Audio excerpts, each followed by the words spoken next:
In this video, we're going to look at the iThemes Security WordPress plugin. This is a plugin I recommend to add more secure options to your WordPress website. I've already installed the iThemes Security plugin that adds a security option in our dashboard. When we click on that, you come to this page. Now initially, when you first come in here right after installing it, you'll probably see this pop-up window that gives you some steps that it recommends doing to secure your site. I'd recommend going ahead and doing these steps. It will improve your security immediately. The first one is to back up your site. I'm going to go ahead and click on that. It's going to make a backup of the site before it makes any changes. Next one is to allow file updates to some significant files, the WP config and htaccess files. These are files that will help define the security on your site. So I'm going to let iThemes Security give them access to those files. The next option is to secure your site with a one-click setting. The last option will allow iThemes Security to determine how you're using this plugin so they can continue to make improvements on that plugin. So you're welcome to go ahead and click on that one as well. We'll go ahead and close this pop-up dialog box. Now that we've done those initial settings, and even if you haven't done those initial settings, you want to go down to, on this first page,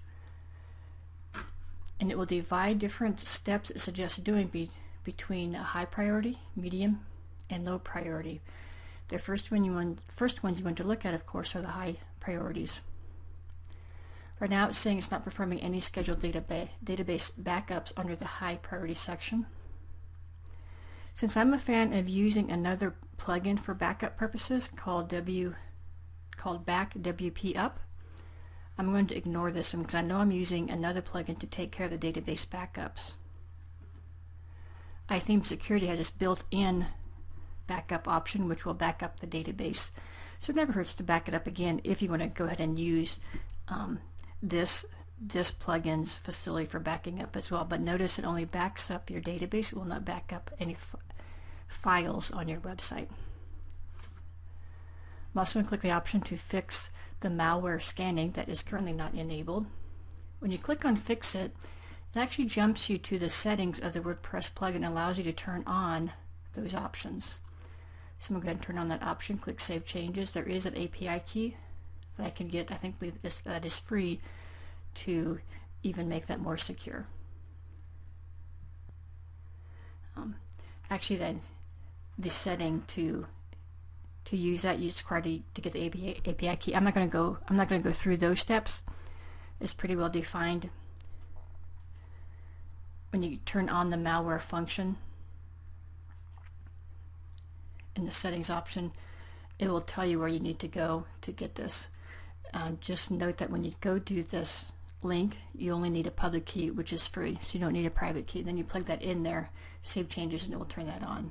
I'm not going to go through those steps in this video, but no, that's how you take care of that one high priority issue that's listed under the high priority section. Now let's go down to the medium priority. And these are all different things that it's finding, and for the most part it's pretty much safe to go ahead and just allow iThemes Security to fix it. But be aware when you click on Fix It, it actually doesn't go change a setting. It takes you to the place where now you have to turn on the settings. So I'm going to enable 404, click Save Changes. So I'm going back and forth between my dashboard, which lists the things I need to pay attention to. Then click on the Fix It, which takes me to that setting.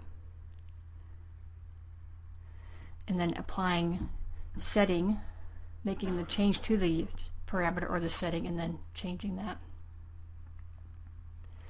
I'm not going to do this one. Normally I would, but since in this video I don't want to prolong it, I would turn this on, and what this will do, it will change your admin username ID, and that requires for you to log back in again. So in your scenario, I would suggest going ahead and doing that, logging back in, but to save us time, I'm not going to go through that particular process. This one here, the next little warning here, medium priority, is it mentions your WordPress dashboard is available 24/7. You really need 24 hours a day And this means only getting into the back end, signing into WordPress dashboard, not getting to your site, but to the WordPress dashboard. If you know you're not going to use it during the nighttime, you can actually set those parameters with this WordPress security plugin. I tend not to do that because there are moments where I do need to get in if a client calls during the night. But you can just continue going through all of these, and if it's appropriate to go ahead and fix it. This one down here, this last one, your database table prefix should not be a WP. And actually most of my installs do not have a WP underscore in it, but for some reason iThemes security does not notice that. But if you did just the default WordPress install on your site, I would recommend going ahead and changing this. You do want to make sure you have a database backup before you do that. So just go through each of these from top to bottom, high to low, and when appropriate, clicking on Fix It. And for the most part, you can turn any of these on or go ahead and fix them. I would recommend some of these, the config and HT access are writable. I would highly recommend fixing that so they are not writable outside of iThemes security. There are some plugins that will need access to that, and that will be noted if you try to write to those using another plugin. Otherwise, you do want to fix this so they're not writable. Okay, so that's iThemes security. Other things to be aware of in this, we go to settings. There's an option to turn on emails.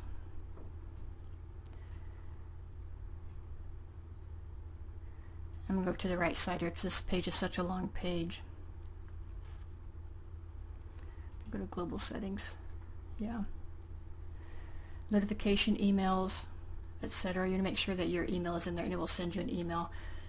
You might, depending what your settings are here, you might get emails throughout the day or one email per day. You can always go in here and see what these settings are to limit the number of emails that you're receiving. But this is a very good plugin to use to secure your website, especially your WordPress website, even more.